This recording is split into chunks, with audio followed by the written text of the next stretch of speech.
We're getting a look at pieces of the drone that struck one of two super scoopers dropping water on the Palisades fire this week. It caused enough damage to put a hole in the plane. But this morning, that plane right there struck a drone. Now the FBI is searching for the pilot of that drone. We're going to look for serial numbers. We're going to try to identify fingerprints and DNA to try to put those pieces back together. One of them collided with an illegal drone that punched a dent into the wing of that super scooper, and it's grounded out of the firefight right now. The FAA has imposed flight restrictions over the area, and the LA County District Attorney has promised to prosecute anyone who violates it. A drone hit an airplane during the California wildfire. What's going to happen next? This event has obviously stirred up a great deal of emotion across the aviation world. We're going to talk about it. So in the aftermath of this incident, there are more questions than there are answers. And in this video, we're going to talk about some of the things that could potentially happen in the next coming days or weeks. This video is meant for anyone who's interested in drones. You don't have to have a degree in aeronautics to understand the implications of what's going on here. We're making this video as drone educators and as pilots who feel called to action. Unless we, as a community of drone enthusiasts, get together, we're going to see our industry change, and maybe not for the better. So of course, here at Coastal Drone, we live and breathe drones and the regulatory framework that underpins them, and we really don't want to see this framework change. You've probably heard or seen a lot online.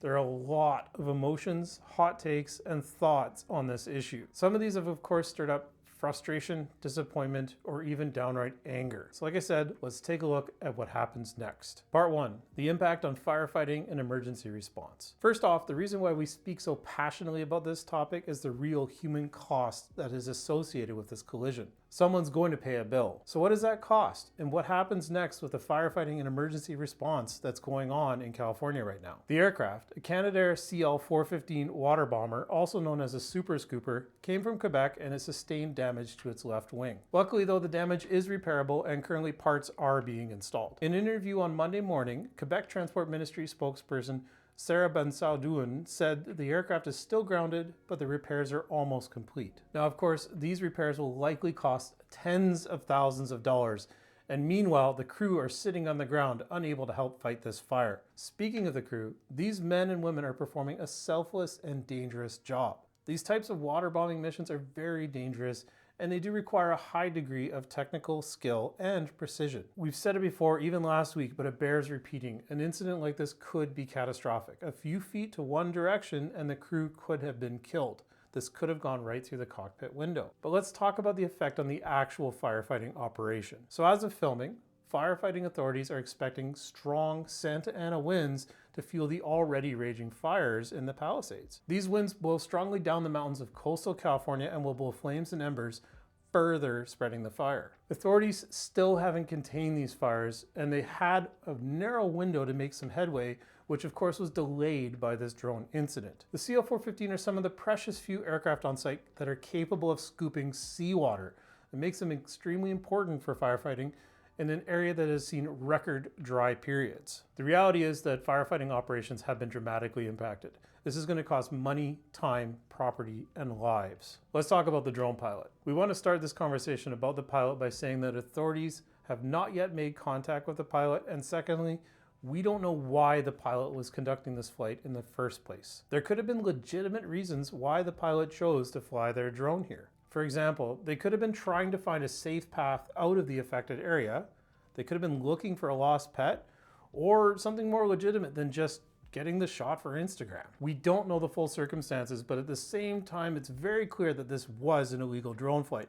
And I can say that with conviction because even if a no-fly zone was not already established at the time of this incident, it is illegal to operate a drone in a manner that hinders wildfire operations. This was the wrong time and the wrong place to conduct a drone flight. However, like I said, all that said, as of this filming of this, it's too early to paint this person as someone who is acting with extreme negligence. Let's keep the pitchforks in the barn for now. So we were talking about the cost. Past FAA press releases have noted that unsafe or unauthorized flights can result in a fine of up to $75,000 per violation.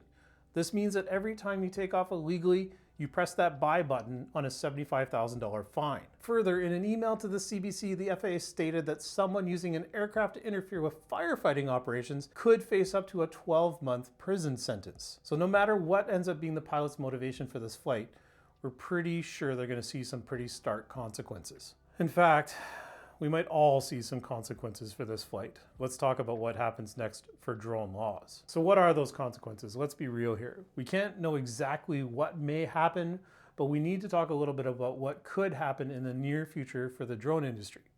We're going to talk about both USA and Canada here. So the current regulatory framework in Canada is split into three parts. You've got the micro, which is under 250 grams, the basic, and then you've got the advanced. And in the US, there's two parts. There's the recreational flights, or the trust certificate, and then part 107 for commercial operations or over people or at night. The general sentiment we've seen online is that people are worried that these frameworks are going to change to become more restrictive. The reality is that we're probably into the FO of the FA-FO meme. In Canada, the micro drone carve-out allows sub 250 gram pilots to operate without training, certification, or aircraft registration.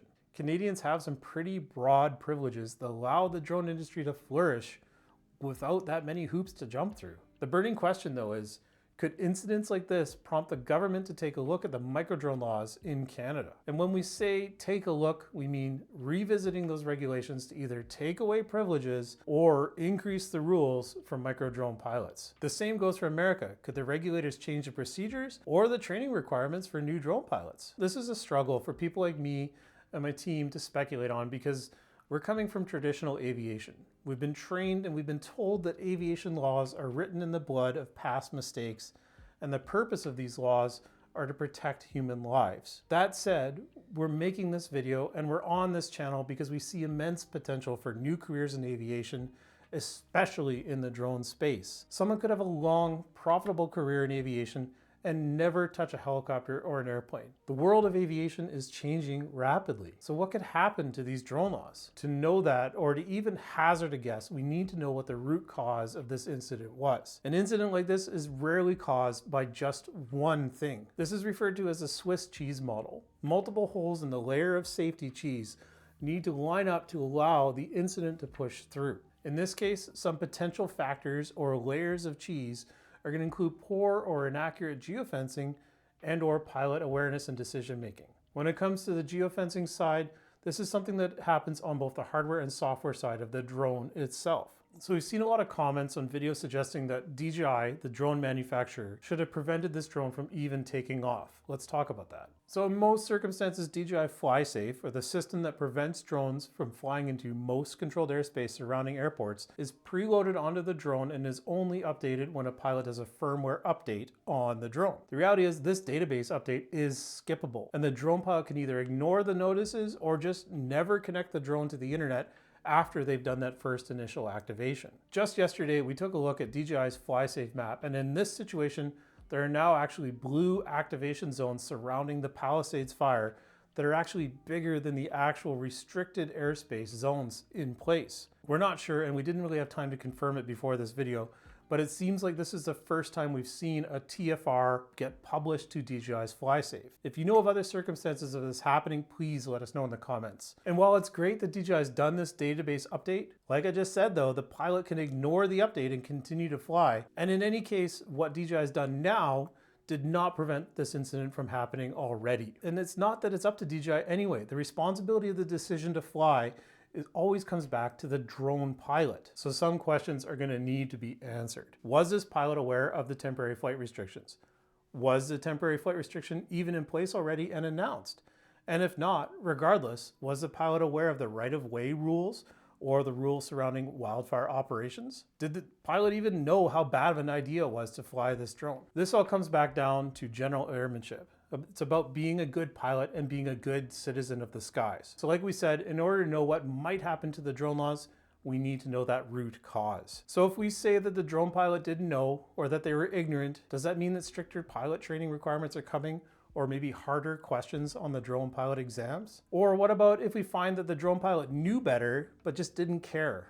Will the laws change at all? They don't really make driver's tests harder every time your uncle gets busted for speeding in a school zone. If we find the DJI should have prevented this flight, what laws would require drone manufacturers to prevent illegal flights in the future? What would the world look like if we had to go through an unlock procedure for every single flight? The reality is, though, that new laws don't happen overnight and are supposed to be based on a consensus among representatives of the general public. The scary thing, though, is if enough people are mad enough, a law could be passed quickly, and quick laws aren't good for everyone. Let's wrap this up.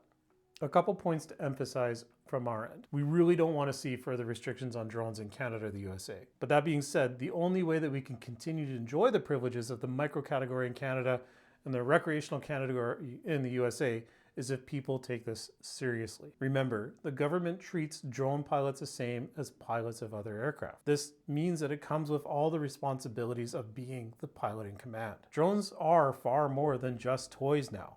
They are to be treated with respect and with the care that they deserve. If drone pilots continue to put people's lives and property in danger, regulators are going to take note, and they're going to take action, and they're going to make it more challenging to fly in the future. Before we go, let's set aside the drone debate for a second. A lot of people have lost their homes, their pets, their livelihood, and tragically even some friends and family members in these fires. If you'd like to send a donation, we recommend the Red Cross or the Los Angeles Food Bank. We've put the links in the description, and remember, any little bit helps. 1,000 drips can fill a bucket. Talk soon.